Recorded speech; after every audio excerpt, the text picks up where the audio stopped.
正前有研究警告，帕金森症是目前病例增加上界快速的疾病。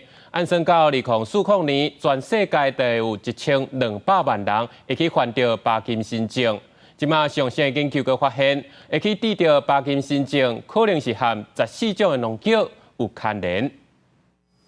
骹手一直拖甲动作障碍是帕金森氏症患者的主要症状。疾病起因是人体脑部物质组织多巴胺神经细胞退化所造成的。得病了后，体内无法度去制造多巴胺，造成病患运动障碍、医学界到今也无法度确认帕金森氏症的成因。4月份，就要伫美国神经学会2024年会发表的研究报告，指出特定种类农药可能对大脑神经元造成帕金森氏症的产生。研究人员分析2100多万份的医疗保险数据，发现有14种农药，甲美国路基山脉甲北美大平原地区得到帕金森氏症的风险提悬有所关联。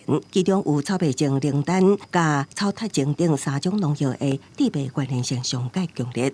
目前后边甲英国禁用这3种农药。这份报告还未经过审查，也毋过已经提供医疗界甲研究人员新的研究方向。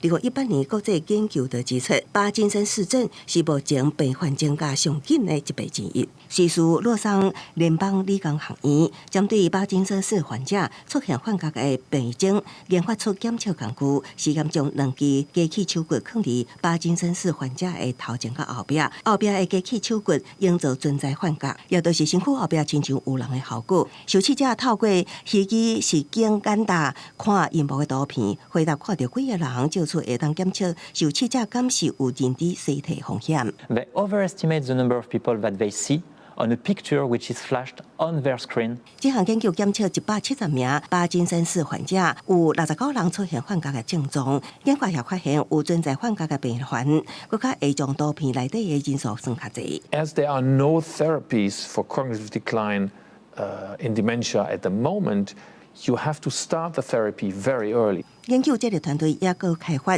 线上版本，希望会当收集佮较侪实验样本数，来知影帕金森氏症的奥秘。公司新闻刘淑芬编译。